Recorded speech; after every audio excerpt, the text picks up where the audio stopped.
விவாகரத்து வழக்குகளில் கணவன்கள் செய்யும் 10 தவறுகள். இந்த 10 தவறுகளை சரி செய்தாலே விவாகரத்து வழக்கில் வெற்றியை உறுதி செய்ய முடியும். லா தெரியாதனால உங்க வழக்கு தோல்வி அடைய போறதில்ல. நீங்க சரியா நடத்தாதனால உங்க வழக்கு தோல்வி அடையறதுக்கான வாய்ப்புகள் இருக்கு. I am advocate Thiruvengadam. Welcome to my channel divorce law desk. நம்ம இந்த பதிவுல விவாகரத்து வழக்குகளில் கணவன்கள் செய்யும் தவறுகள் என்னென்ன, அதை எப்படி சரி கட்ட வேண்டும், அதை சரி கட்டினால் வெற்றி உறுதியாக கிடைக்க ஒரு வாய்ப்பு உள்ளது என்பதை இந்த பதிவின் மூலம் உங்களுக்கு தெரியப்படுத்துகிறேன். ஃபர்ஸ்ட் பாயிண்ட்ங்க, எமோஷனலா ரியாக்ட் பண்றது. விவாகரத்து மனு காப்பி கிடைத்தவுடன் நீங்க அதை படித்து பார்த்தவுடன் மிகவும் இமோஷனலாக அதை ஹேண்டில் செய்வது மிகப்பெரிய தவறு. அந்த விவாகரத்து மனுவை வாங்கி படித்தபின் அதில் உண்மைகள் என்ன இருக்கிறது, பொய் என்ன என்பதை பிரித்து பார்த்து அதை எப்படி சரிகட்ட வேண்டும், உண்மையான குற்றச்சாட்டுகளை சமாதானப்படுத்த முடியுமா, பேசி தீர்க்க முடியுமா என்று பார்க்க வேண்டும். பொய்யான குற்றச்சாட்டுகளை எப்படி உடைக்க வேண்டும் என்பதை தெளிவாக புரிந்து கொள்ள வேண்டும். மனுவை படித்து நிதானமாக ஒரு முடிவை எடுக்க வேண்டும். அவசர கதியில் எந்த முடிவும் எடுக்கக்கூடாதுங்க. பல கணவன்கள் இந்த இடத்துல ரொம்ப மிஸ்டேக் பண்ணிடுவாங்க, எமோஷனல் ஆயிடுவாங்க. விவாகரத்து மனு வந்த உடனேயே அதை ஓவரா ரியாக்ட் பண்ணி உடனடியாக அங்கே வீட்டுக்கு போய் சண்டை போடுறது, பிரச்சனை பண்றது, போன்ல தகராறு பண்றது, தேவையில்லாத நிறைய பல விஷயங்களை பேசி அவர்களுக்கு ஒரு மன உளைச்சல் அதிகப்படுத்தி மீண்டும் சேர முடியாமலோ இல்லை சரி பண்ண முடியாமலோ ஒரு பிரச்சனையை அதிகப்படுத்தி விடுவது மிகவும் விவாகரத்து வழக்குகளை தாமதப்படுத்தவும் வெற்றி கிடைக்க முடியாமல் தோல்வி அடைவதற்கும் ஒரு வாய்ப்பாக அமைந்து விடுகிறது. நீதிமன்றத்தில் நீங்க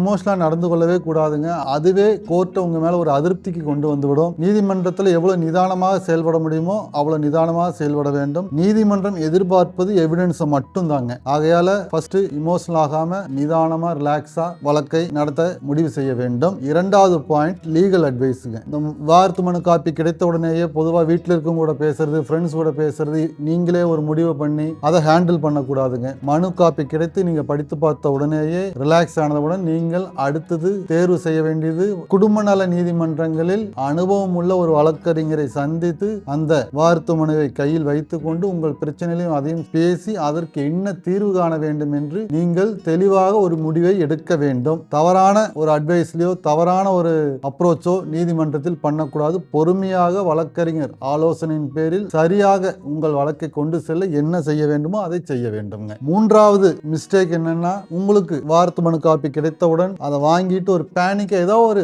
பெரிய இன்சிடென்டா செய்யறது, வாட்ஸ்அப்ல ஏதோ மெசேஜ் அனுப்பிடுறது, தப்பா பேசுறது, போன் பண்ணி ஏதாவது அவசரமா பேசுறது, அந்த மாதிரியான ஒரு பேனிக் சிச்சுவேஷனை உருவாக்காம நிதானமாக அவசரமா எதுவும் பண்ணிவிடாம சரியாக நல்ல முறையில் எந்த மிஸ்டேக்கும் பண்ணாம வழக்கறிஞர் என்ன சொல்கிறாரோ அதன்படி நடக்க வேண்டும். நாலாவது பாயிண்ட், சோசியல் மீடியாவை மிஸ்யூஸ் பண்ணக்கூடாதுங்க. மனைவி மேலேயோ கணவன் மேலேயோ கோவப்பட்டுட்டு நீங்க அந்த விவாகரத்து மனு காப்பி வந்த உடனேயே வாட்ஸ்அப்லயும் ஃபேஸ்புக் இன்ஸ்டாகிராம்லாம் அவசரமா ஏதாவது தவறான செய்திகளை பரப்புறது, இல்ல நண்பர்களுக்குள்ள வாட்ஸ்அப்ல ஏதாவது ஒரு தவறான செய்தியை பரப்புறது, இல்ல மாமனார் மாமியார் க்ளோஸ் ரிலேட்டிவ்ஸ் அவங்க பேரண்ட்ஸ் பிரதர் சிஸ்டர்ஸ் அவங்ககிட்ட கூப்பிட்டு தப்பா பேசுறது, அதை அவங்க பதிவு பண்றதுக்கான ஒரு வாய்ப்புகள் இருக்கு. அதை நீங்கள் செய்யக்கூடாது. ஐந்தாவது பாயிண்ட், விவாகரத்து வழக்குல இன்ட்ரீம் மெயின்டெனன்ஸ் பெட்டிஷனை போட்டு ஒரு ஹராஸ்மெண்ட் பண்ணுவாங்க. ஹஸ்பண்டுல இடைக்கால ஜீவனாம்சம் நிறைய கொடுக்கணும், செய்யணும், குழந்தைகளுக்கு இல்ல ஒய்ஃபுக்கு இல்லைங்கிற மாதிரி கொடுப்பாங்க. அதுல அதிகமா கான்சென்ட்ரேட் பண்ணி அதுல டைமை வேஸ்ட் பண்ணி மெயினா இருக்கக்கூடிய விவாகரத்து மனுவில இருந்து உங்களை டைவர்ட் பண்ணுவாங்க.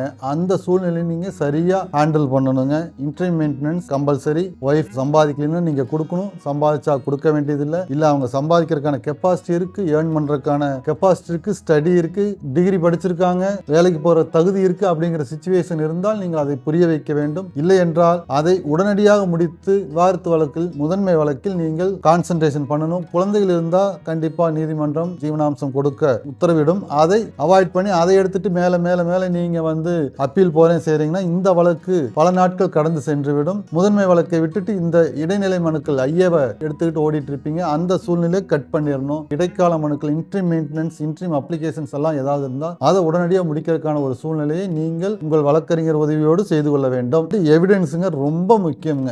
நீங்க கொடுக்கக்கூடிய எவிடன்ஸ், நீதிமன்றத்தில் ப்ரொடியூஸ் பண்ணக்கூடிய எவிடன்ஸ் தான் ரொம்ப முக்கியம். அதுல யாரு ஜெயிப்பாங்க யாரு தோப்பாங்கிறது விஷயம் இல்லை. நீங்க கலெக்ட் பண்ணக்கூடிய எவிடன்ஸ், நீதிமன்றத்தில் கொடுக்கக்கூடிய எவிடன்ஸ் முறையா சரியாக இருக்க வேண்டும். வாட்ஸ்அப் மெசேஜ் இருந்தா வாட்ஸ்அப் மெசேஜ் கொடுக்கணும், கால் ரெக்கார்டிங் இருந்தா கால் ரெக்கார்டிங் கொடுக்கலாம், பேங்க் டிரான்சாக்ஷன்ஸ் அவங்க ஏர்னிங்ஸ் இன்ட்ரீம் மெயின்டெனன்ஸ் அதில் சரியா கொடுக்கலாம், மெடிக்கல் எவிடன்ஸ் ஏதாவது இருந்தால் அதை நீங்கள் கொடுக்கலாம். இல்லது உங்கள் உறவினர்கள் உங்கள் ரிலேட்டிவ்ஸ் ஃப்ரெண்ட்ஸ் முன்னாடி ஏதாவது இருந்தால் அந்த சாட்சியங்களை நீதிமன்றத்துக்கு கொண்டு வர்றதுக்கு சரியா முயற்சி செய்யணும். வழக்கு சரியா முக்கியமா தெளிவா கொண்டு போகணும்னா உங்கள் சாட்சியத்தை தெளிவாக கொண்டு செல்ல வேண்டும். அவர்கள் விவாகரத்து மனுவில் தாக்கல் செய்யல உள்ள சங்கதிகளை முழுமையாக உடைக்க வேண்டும். பொய்யாக கூறியிருப்பதை திறமையாக ஹேண்டில் பண்ணி உடைச்செடுக்கணுங்க. உண்மையா உங்க மேல சில குற்றச்சாட்டுகளை ரொம்ப டீசெண்டா உங்களால டினை பண்ண முடிஞ்சா ஃபுல்லா டினை பண்ணணும். இல்ல அப்படி ஒரு சம்பவமே நடக்கலைங்கிற மாதிரி சாட்சியங்களை உருவாக்கி கொண்டு செல்ல வேண்டும். பொறுமையாக நிதானமாக கொண்டு போகணுங்க. அது ரொம்ப முக்கியம். எவிடன்ஸ் தான் உங்களை இந்த வழக்குல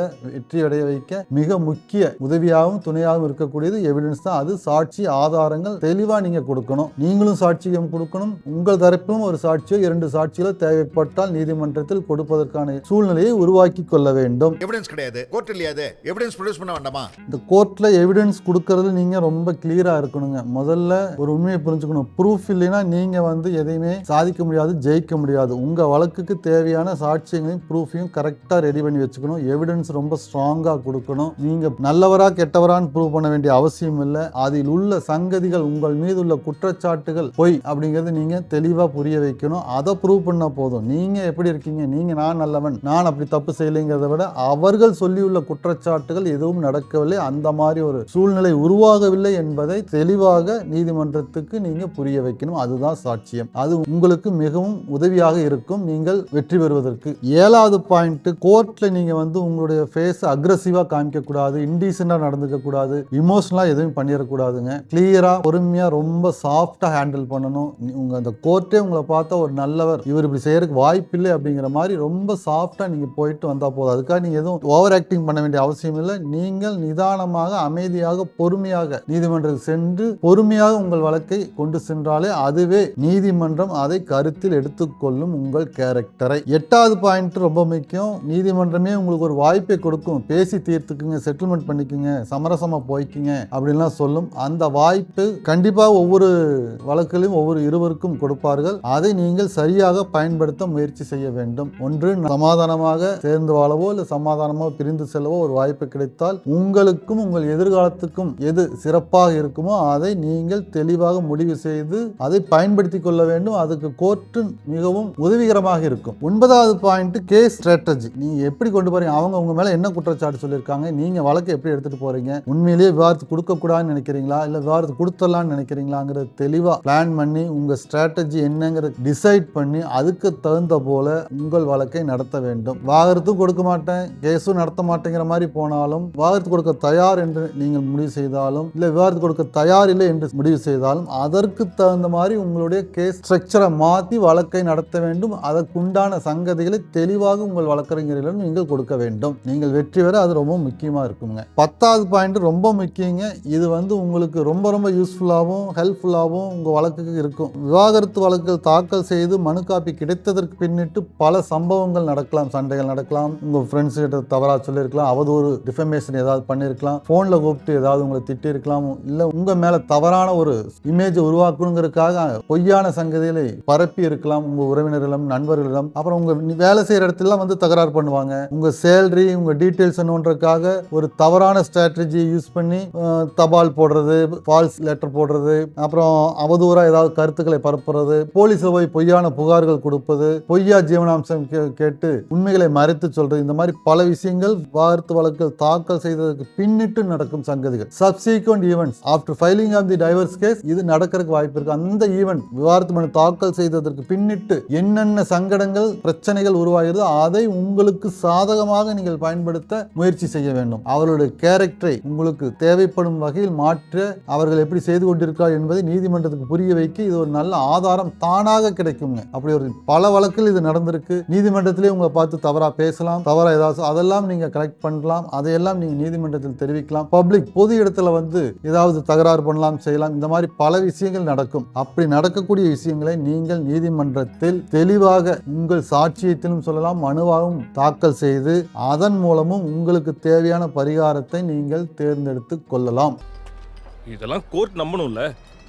சட்டம் பொண்ணுங்க சொன்னா நம்பும்பா. விவாகரத்து வழக்கை ஹேண்டில் பண்றதுல இந்த 10 விஷயங்களை தெளிவா நீங்க ஹேண்டில் பண்ணீங்கன்னா கண்டிப்பா அந்த வழக்கு நீங்கள் எதிர்பார்ப்பது போல் உங்களுக்கு சாதகமாக முடிய வாய்ப்புகள் நிறைய உண்டு. அதை சரியாக பயன்படுத்தி கொள்ளுங்கள். விவாகரத்து வழக்குகளில் தோல்வி அடைய நீங்க ஸ்ட்ராங்கா இல்லாதது காரணம் அல்ல. அதே மாதிரி விவாகரத்து வழக்கில் எதிராளி ஸ்ட்ராங்கா இருக்கிறாங்க அப்படிங்கறதுக்காக வெற்றியும் கிடைக்க போவதில்லை. அவர்கள் செய்யும் தவறை நீங்கள் சரியாக பயன்படுத்த வேண்டும். நீங்கள் செய்யும் செய்யும் தவறுகளை சரிக்கட்டி தவறு செய்யாமல் உங்கள் வழக்குகளை கொண்டு சென்றால் கண்டிப்பாக உங்கள் வழக்கில் நீங்கள் வெற்றியடைய வாய்ப்பு உண்டு. இதை பயன்படுத்திக் கொள்ளும். இந்த 10 தவறுகளை பட்டியலிட்டு சரியாக பயன்படுத்தி சரி செய்து கொண்டால் நீங்கள் உங்கள் விவாகரத்து வழக்கில் வெற்றி பெற முடியும். இந்த மாதிரி லீகல் அவேர்னஸ் வீடியோஸ் உங்களுக்கு தொடர்ந்து கிடைக்க வேண்டும்னா இந்த சேனலை சப்ஸ்கிரைப் பண்ணிக்கங்க. பிடித்திருந்தால் லைக் பண்ணுங்க, ஷேர் பண்ணுங்க. மீண்டும் ஒரு நல்ல பதிவில் சந்திப்போம். உங்களுக்கு இந்த 10 பாயிண்ட்ல பொறுத்த வரைக்கும் ஏதாவது சந்தேகங்கள் இருந்தால் கமெண்ட் பண்ணுங்க,